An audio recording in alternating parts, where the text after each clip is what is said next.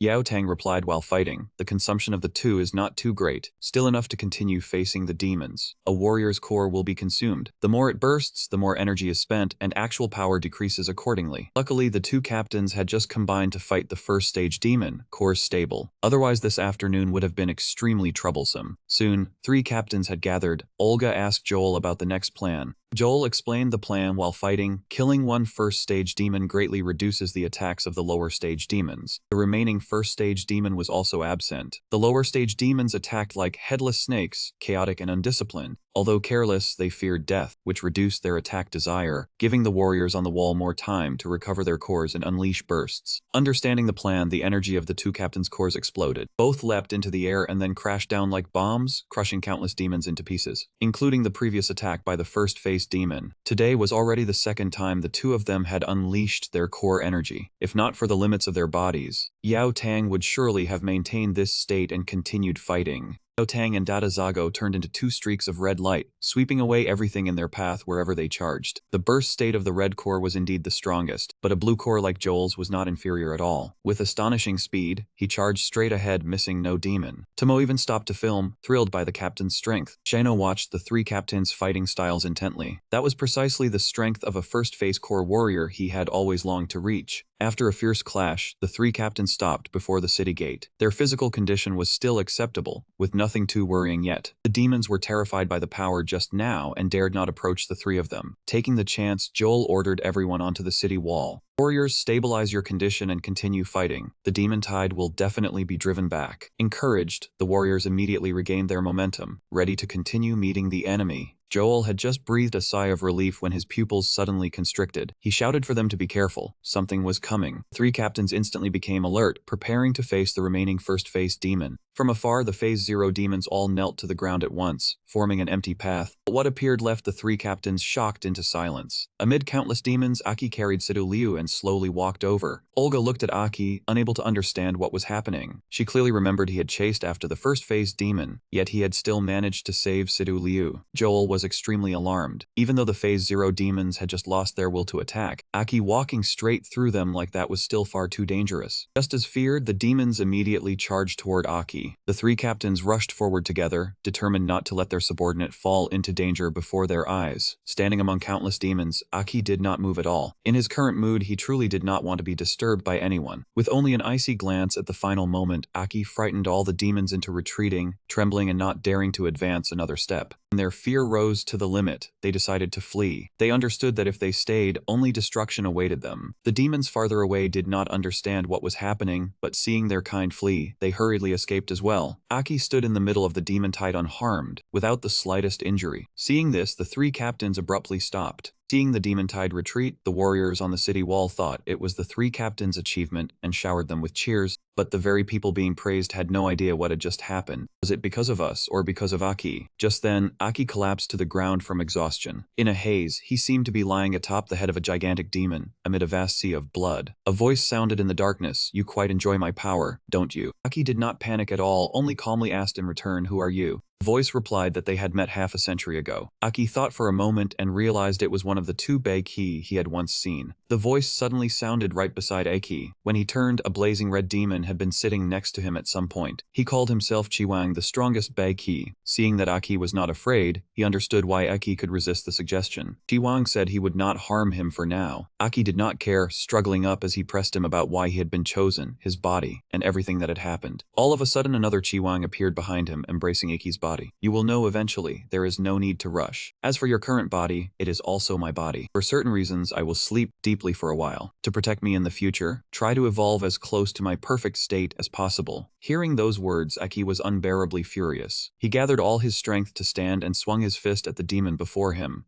What exactly do you demons take humans for? You bastard. I will definitely destroy you. Just then, a call pulled him awake. Aki opened his eyes, then realized in confusion that the scene before him was far too close. Realizing the situation was extremely wrong, Aki immediately squeezed his eyes shut and tried to stay calm. Wait, what am I doing? Right after that, he was seized and dealt with by Sidu Liu's guards. The guards angrily scolded Aki for being rude to their young lady, even though he was her lifesaver. Just then, a man walked in and shouted, "Is this how you treat a benefactor?" Everyone in the room immediately bowed to the man. Hearing Sidu Liu call him father, Aki stared blankly, completely unable to understand what was going on. Joel introduced him as Sidu Sungong, a renowned martial arts master of the city. Aki guessed that he had been cared for while unconscious and hurriedly bowed. Sungong burst into hearty laughter, looking very friendly. "Aha, it is fine. You saved my daughter's life, so we should be thanking you for your courage." Afterwards, he invited the three captains to stay at the dojo tonight to celebrate their victory over the demon tide together, and also instructed them to continue training Sidu Liu. Yao Tang immediately replied, "Uncle Sungong, please rest assured, we will definitely do our best." It was clear that the Sidu family's status in the city was very high. Even the three captains had to maintain courtesy before Sungong. At this moment, Yao Tang asked everyone to leave the room, keeping only Aki behind. When only 4 people remained, he asked in a stern voice, "Aki, from the appearance of the first phase demon during the assessment to today's demon tide, what exactly do you know?" Joel beside him suddenly interrupted. "Yao Tang, even if he is one of our members, we cannot hesitate. Let me ask." The 3 captains all looked at Aki with oppressive force. "Aki, are you a demon?" Hearing that question, Aki froze for a moment, then scratched his head awkwardly. "Am I a demon? Haha, are you all joking with me? Situ Liu and I just barely escaped death from the first phase demon." Joel moved closer, saying that the remaining first phase demon had been eliminated by Yao Tang and Olga. Could Aki have dealt with the other one himself? "Speak, how did you bring Situ Liu out safely?" Aki panicked, unable to think of a reasonable explanation. At this moment, Joel's gaze suddenly sharpened. "Or is it because you are an accomplice of the demons that you can escape every time?" Aki gritted his teeth, not knowing what to do. He wondered whether he should reveal the secret, and if he did, what the outcome would be. They would not let this chance pass. If they did not believe he was human, they would only see him as a demon. After all, the strongest demon existed within his body. Seeing Aki remain silent, Joel was about to draw her weapon to warn him that if he did not speak, she would act. The atmosphere was tense like a drawn bowstring, ready to erupt into battle. Just then, Olga stepped forward to stop everyone, telling them not to cause chaos. Only demons of 4th stage or higher can take human form. Aki clearly was not that type, so any suspicion was meaningless in a C-rank settlement. Yao Tang also said that demons do not save comrades because they have no concept of allies. Aki risked his life to save Sidu Liu, so he did not believe he was a demon. Joel then relaxed her aura, laughing and saying she knew, just teasing Aki a little, why be so serious? He and Sidu Liu had just passed through the Demon Gate, indeed a hard journey. Aki was speechless, nearly causing a major incident. Though no longer suspicious, Yao Tang asked Aki, Sidu Liu only remembered fainting after fighting the 1st stage demon, so what exactly happened? Olga was also curious, could it be that he really defeated that 1st stage demon? That question helped Aki come up with an explanation. Previously he had been focused on the demon inside his body, and had forgotten other abilities.